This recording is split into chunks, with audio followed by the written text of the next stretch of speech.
all you need to know, the Bloomberg Quint podcast that prepares you for the day's business. Good morning. This is the daily morning update from Bloomberg Quint and I'm Alex Matthew. Here's everything you need to know before you start planning for your weekend. Today is the 30th of November. Federal Reserve officials saw another interest rate increase as likely warranted fairly soon, even while they set the stage for more flexibility in their hiking trajectory going forward, according to the minutes of their last meeting. In other news, President Donald Trump said he is very close to, in his words, doing something with China ahead of a planned meeting with President Xi Jinping, raising expectations again that the two leaders may be able to hash out a ceasefire in their ongoing trade war. Russia wants more predictability and smooth price dynamics in world crude markets, Deputy Foreign Minister Sergei Ryabkov said in an interview in Argentina. The remarks presaged a G20 summit where Russia's Vladimir Putin and Saudi Arabia's Mohammed bin Salman are expected to discuss oil supplies ahead of a broader meeting of top petroleum exporters next week. Tata Motors arm Jaguar Land Rover will take a temporary pause at its engine factory in the UK till Christmas for adjusting output. The 2-week production freeze is set to affect 500 full-time employees at the engine manufacturing centre in Wolverhampton. The affected staff will continue to receive full pay during the freeze. Early in October, JLR's Solihull facility had been shut down for 2 weeks apparently for operational efficiencies.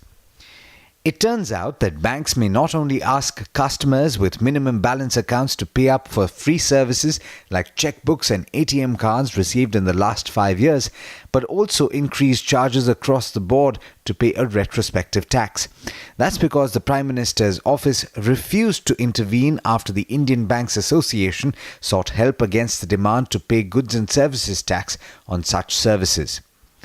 To boost exports from the micro, small and medium enterprises sector, the Reserve Bank of India has said that the interest subsidy on post and pre-shipment export credit has been increased to 5% from 3%. Finance Minister Arun Jaitley has made a case for developing a federal institution like the Goods and Services Tax Council in the healthcare and farm sectors. In other corporate news, energy firm Adani Enterprises announced yesterday that it will self-finance its coal mine in Australia. It also said that major works on the project, which it claimed was scaled back, will start imminently. This after 8 years of court challenges from environmental activists and delayed approvals. Real estate developers in Mumbai believe that Maharashtra's tax surcharge on home sales to fund metro and road projects will hurt demand just when they saw signs of a revival. The 1% surcharge is over and above the 5% stamp duty and 1% registration fee on ready projects. And for under-construction apartments, buyers have to pay 12% goods and services tax, taking the total levy to 19% of the cost of the apartment. Here's some more international updates for you. Deutsche Bank's headquarters in Frankfurt were searched by prosecutors in a money laundering probe. While suspicions stem from the 2016 disclosures known as the Panama Papers, the investigation covers the 5-year period from 2013 to 2018. China is preparing to end its $176 billion experiment with peer-to-peer lending. Alarmed by a surge in defaults, fraud and investor anger, Chinese authorities are planning to wind down small and medium-sized P2P lending platforms nationwide. Lastly, US stocks fell for the first time in 4 days as fresh trade anxiety outweighed a dovish shift by the Fed ahead of a highly anticipated sit-down between the US and China that will take place on Saturday.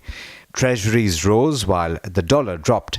Asian stocks are trading weak too, seemingly as the risk-off tone spreads from the US to other markets. With that, it's over to Darshan Mehta for the trade setup for the day in India. Morning, Darshan. How are we likely to end the week here? Hi Alex, good morning everyone. At this point of time, the global cues seem muted. Crude was up over 2% overnight. The base metals were positive on the LME, and the SGX Nifty is indicating a positive outlook. In terms of stocks that you need to watch out for Tata Motors as JLR halts operations temporarily at the engine factory for a 2-week production freeze in English Midlands. GlaxoSmithKline PLC confirms that the consideration is being given to a potential transaction that includes the merger of its Indian consumer health unit. In the same time, HUL has clarified that it is bound by confidentiality obligations in evaluating the merger and acquisition proposals from time to time. CRISIL downgrades Vodafone Idea's debt rating, citing continued pressure in the telecom market.